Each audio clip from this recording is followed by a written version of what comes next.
Hi, everyone, and welcome to Thursday Night Saws. I hope you have had a great week and hope everyone's able to join with us tonight.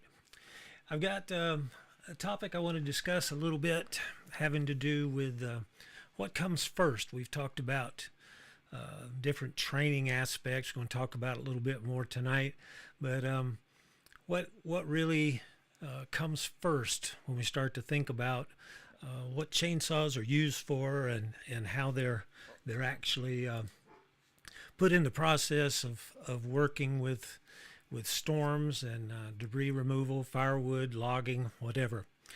I I know this past week there's been a lot of situations happening with storms in Georgia, Florida, North Carolina, South Carolina, on up into the hills of Virginia. And the storm kind of changed its route a little bit, talking about Helene. And, it was originally going up close to here, around Rome, Georgia, where I am, and then kind of turning left and kind of burning itself out up around Nashville, Tennessee.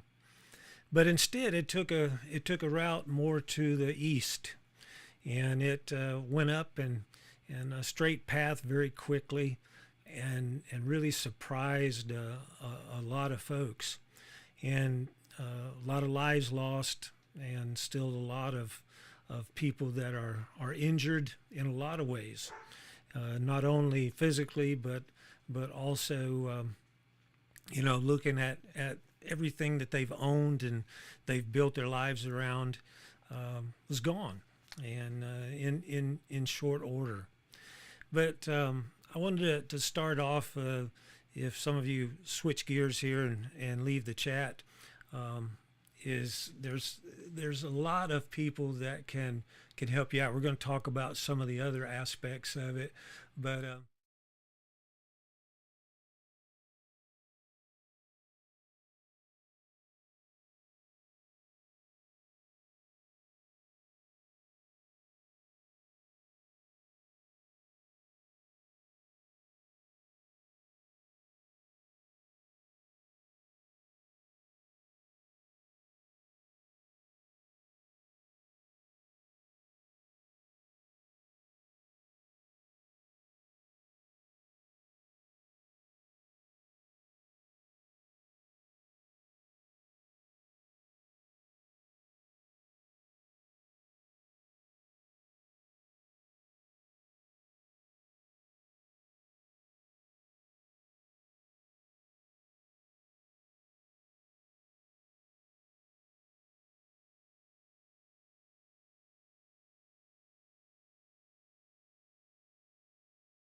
came about.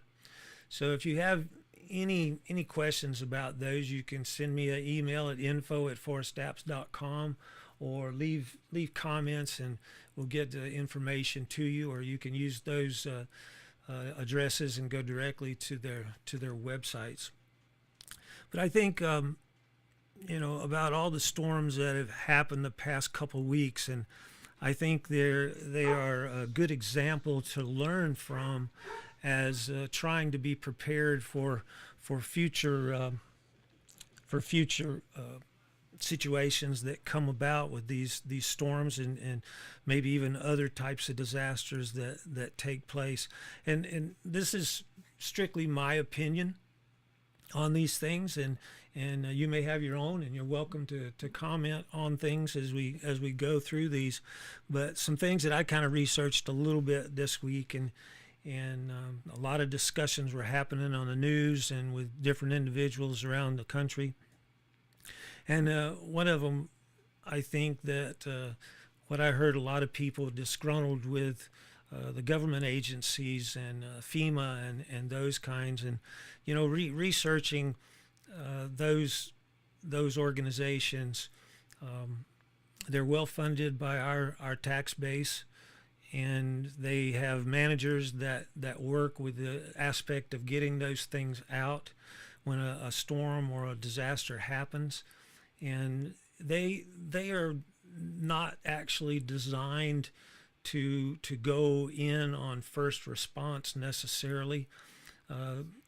Once a incident takes place, then they organize and get materials and help, and the working with the different militaries and things like that to go into the areas. But they're not really part of necessarily first response. They're more or less emergency management, and to try to organize these things. And I think some of the shortfalls that happened, and this is my opinion again, I think they were pretty well organized as far as Helene, when it was just basically going to be Florida and maybe lower Georgia, and moving on that way. But it didn't work out that way. It kind of took off farther up.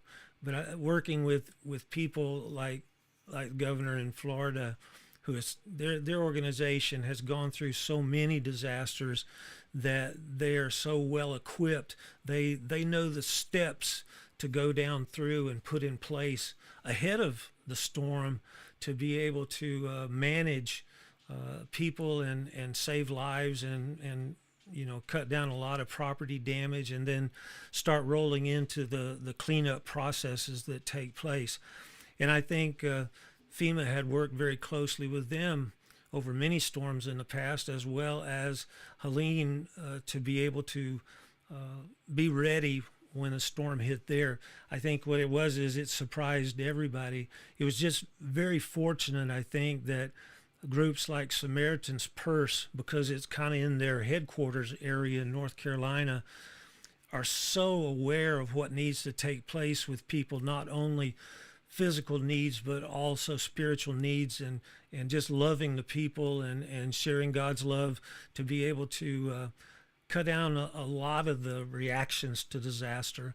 And they I think got in there and helped organize a lot of things with communication, water, food, all this kind of thing. And then these other groups started to show up and with their organizations to follow up on that. Most of them had been down in Florida, staged and ready, and then moved after they did some work there. And there's some of them are still there now, but going on up into North Carolina. And so it's amazing the ones that have gone through this, that have that experience of how to organize these events.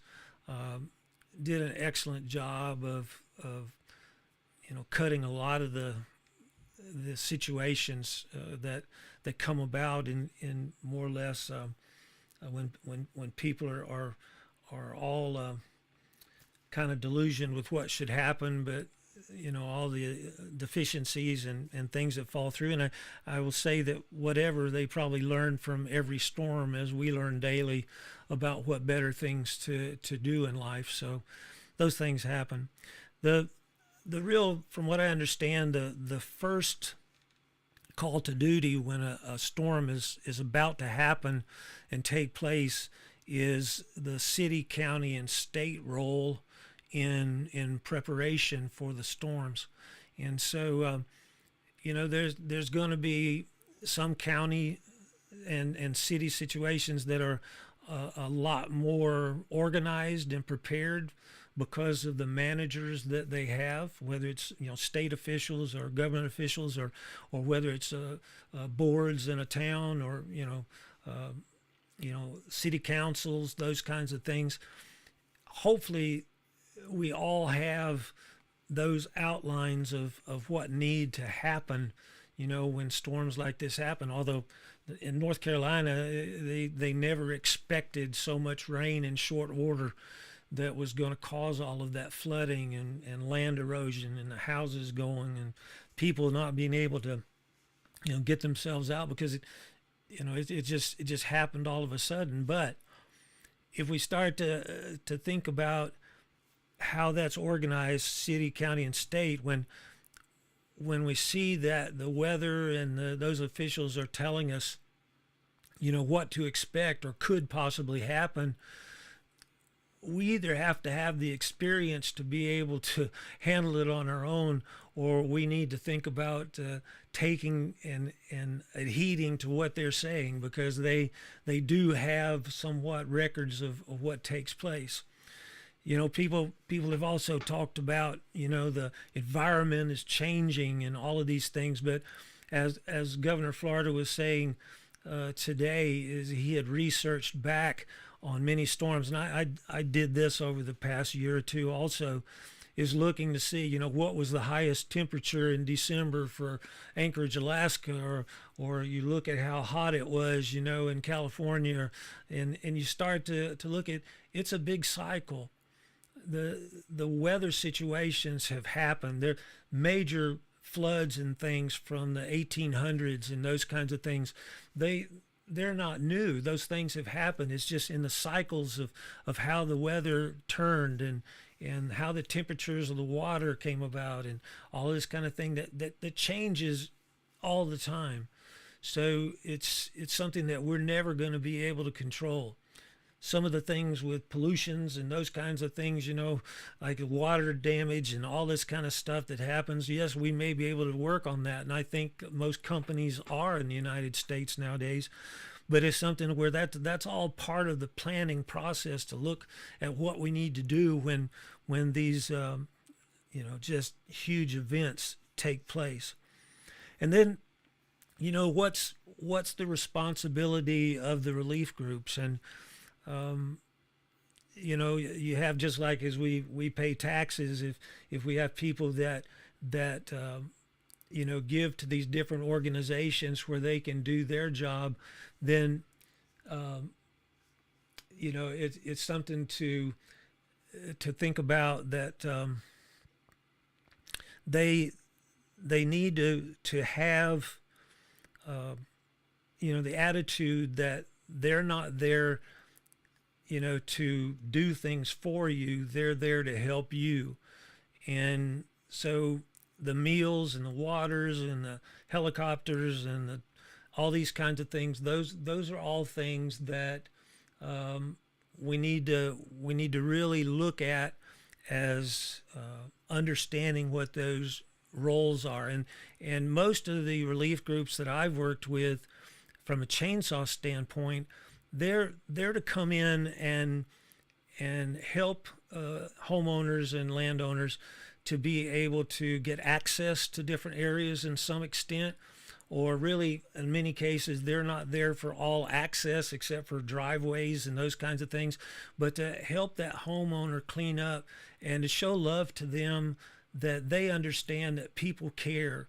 Because when you lose stuff, and all of us have lost things over years in our lives, and it's a major hit, to the brain. It's a major hit to the heart, And so these groups that come in like Samaritan's Purse and God's Pit Crew, they're able to help a lot more than just make a few sawdust, piles of sawdust.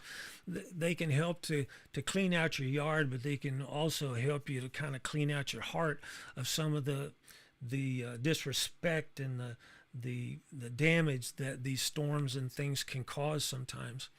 And it's oftentimes thought of that, why is God doing this, and all that.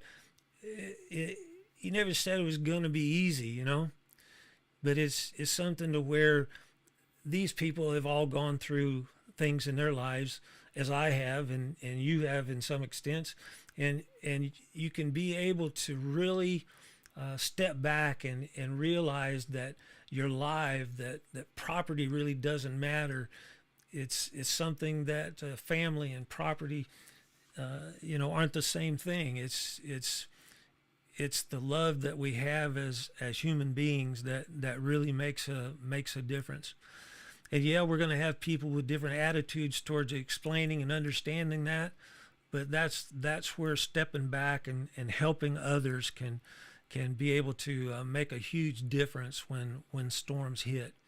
So just throwing that out. And like I say, that's strictly my opinion. But we need to really back up and take a look though at each one of our individual roles when something like this happens, to be able to get the first responders and the city, county, and state, and the FEMA and the relief groups to actually be able to do their job. We have to think about planning ourselves just a little bit. And I want to kind of break off here and kind of go towards the chainsaw and equipment use, around cleanup projects. And it is one scripture that I've used with a lot of these groups is Proverbs 21:31, and it's in the King James Version, is this particular wording. But it says, the horse is prepared against the day of battle, but safety is of the Lord. And I want you to think about that a little bit, that, we can prepare quite a lot, expecting others or expecting a piece of equipment or whatever to do what we need for it to do. But we really have to back up and think about what God has given us in sense to be able to operate and use it and to work safely with it. There's going on, I guess, close to 300. I know it was like 230 or 240 or whatever deaths that have taken place in Helene, and I think there was another 10 that they have located fatalities in Florida after Milton. And those things happen for a lot of different reasons. Some of it health reasons, some of it people got stranded, some people were stressed into situations. But just about every major storm, like Katrina and everything, when you have 100, 200 deaths that take place, you can multiply those fatalities by 10.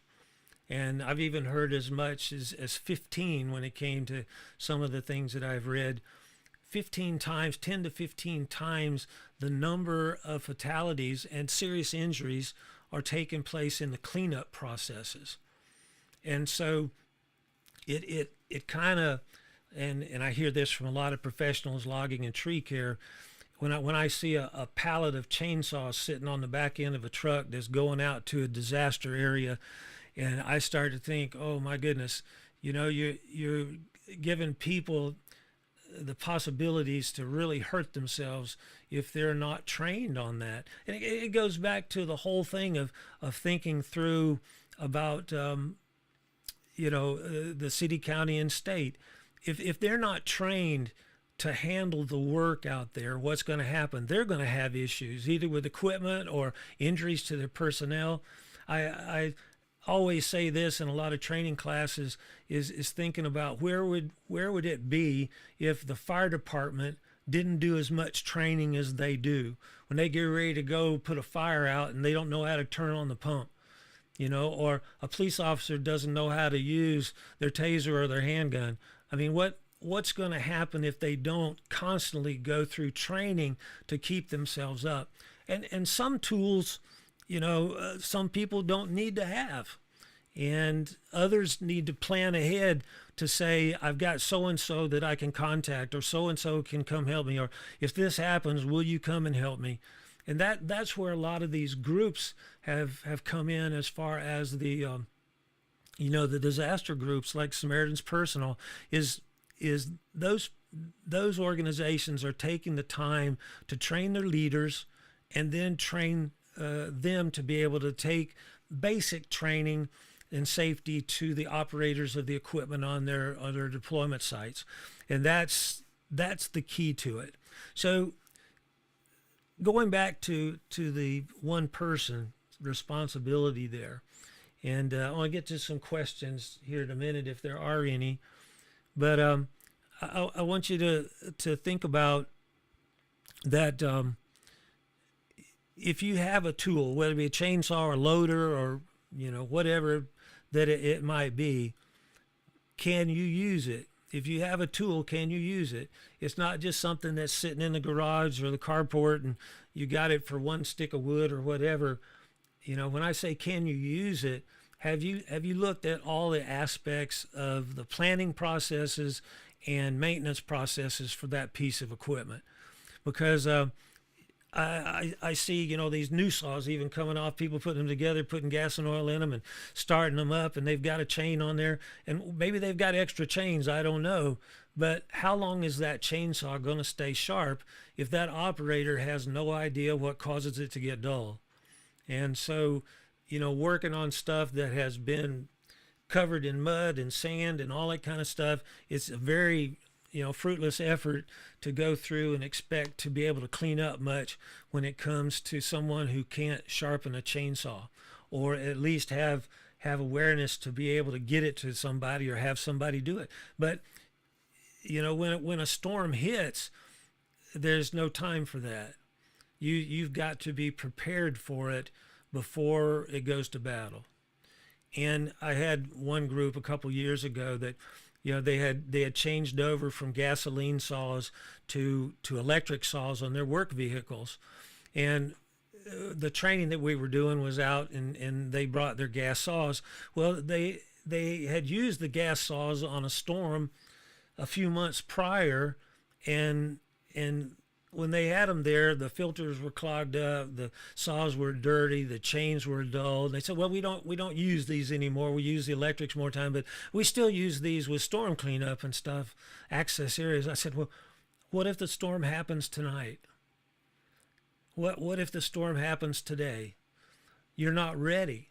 So when you start to think about chainsaws, it takes a thought process of not only buying it, but being able to use it properly, plan with it, use it properly, and maintain it. And you need to keep it ready for the storm, because preparedness is so important. I mean, that's 99% of it. And I think all these attitudes that I've heard, between who's doing this right and who's doing that wrong on these storms, look at the difference with the groups up in North Carolina that didn't expect it to happen necessarily, the landowners and the homeowners that didn't expect. I mean, they moved up there to beautiful places, never expecting that much water was going to come down. And you look at that organization that took place there, whether it be the homeowner or city or county or state or whatever, and then you look at Florida, who has gone through quite a lot of these incidents, and how their performance was based on history and what needs to be done and putting people in the right areas. They placed the electrical co-ops, they placed all in the right spot to handle this thing before the storm hit. And then all they have to do is execute. And the training and the planning was already done. So it takes practice to maintain safe and productive saw operation. And to me, that's what experience is. It's not how many hours you have on a chainsaw or running that piece of equipment.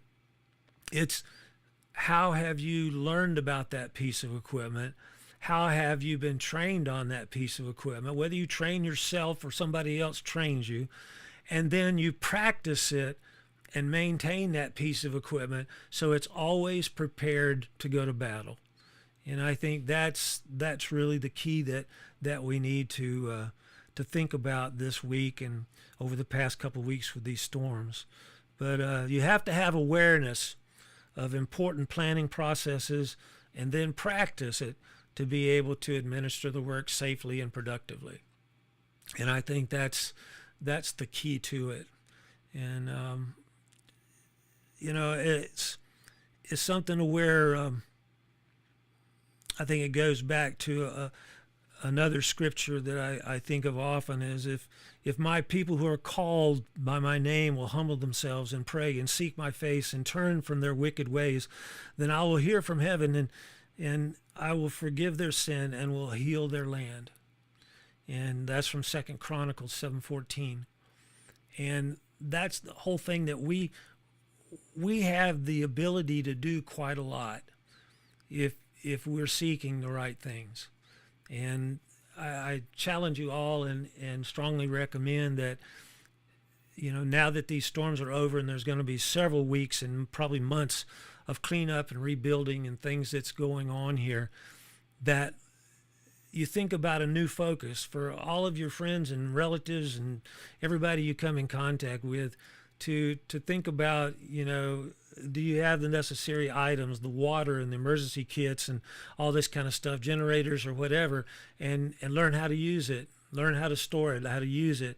Think about chainsaws and how to operate it, how to store it, how to sharpen it, how to use it. And that planning process, when you get into storm stuff, is so dangerous. And you do have the option of leaving it to these groups that can give you, and I'll put those back up again.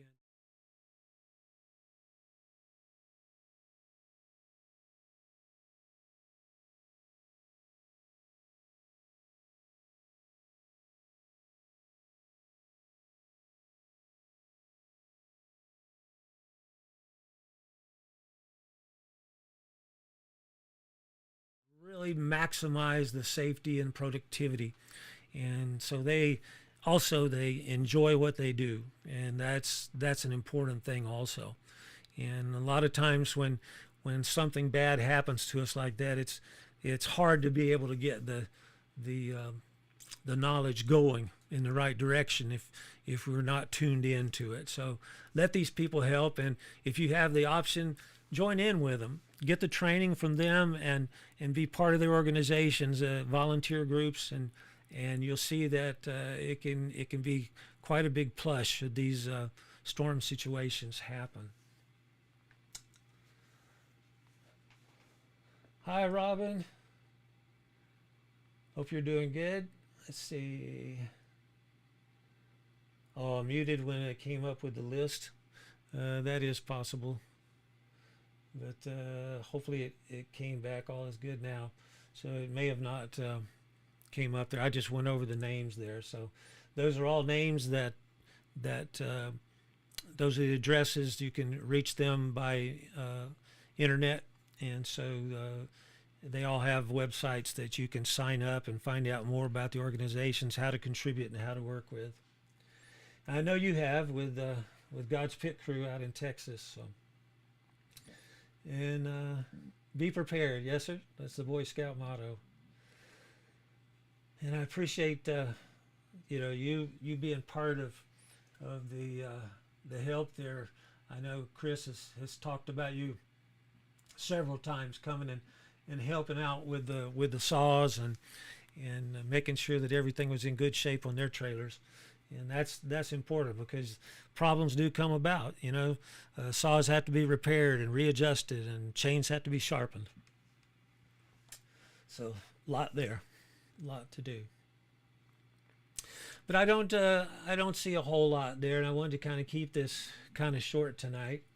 But George, God's Pit Crew is very busy right now, and that's the reason why I don't really have anybody here. I have checked with all of them over the past few days and Only one I haven't heard from John Tidwell. I don't know where he's out working, but Chris has been quite busy. David's been working with some city around Atlanta, and Chris has started off in the Asheville area and down. I think I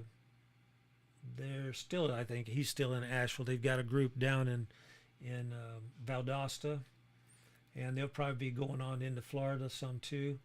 Um, when you look at Sirens Project, I know Warren has been around in several different areas here over the past week, and they were down in Valdosta first, and then I think they were first up around Woodstock and stuff around Atlanta, and then he took off down to South Georgia, and they did some work down there. Convoy of Hope, they were up in North Carolina. Talked to Ed, or had messages from Ed, and they were 4 or 5 of them take a little break. They were going back. They had been down in South Georgia and Florida. The Lutheran Church Charities, which is alert teams, they have been working like crazy. South Georgia, Florida, and I think they're in North Carolina now. Church of the Highlands, I haven't heard where they have been, but they have many volunteers, and I know they've been working around the southeast. I'm sure probably up into North Carolina. They have all kinds of work that they do. Also, all of these groups, they understand what people need in storm situations, and so they're valuable to the cause. That's for sure. Yeah, Robin, I told him the other day I wish I was able to get out and about, but there's a lot we can do talking about things and calling people and letting them know what's going on and those types of situations that can help all of these organizations and send some donations and those kinds of things if you can. And so that all makes it possible to happen. And it's just amazing to see what has been helped here over the past couple weeks. So, all right. Well, Robin, I appreciate it. I don't see any other things. There's several people on, but I will post this up on the video also, and so hopefully all is good. And let's see. I don't see anything on the YouTube. So that's basically it. Well, I'm going to say good night, and as always, I wish you all a week of good sawing, and we'll try to be back next Thursday night and answer any questions and go over some things, and we get back on topic a little bit of saw chain. So that's where we left off a couple weeks ago. So I hope to see you all back then, and good sawing to you. Have a good one.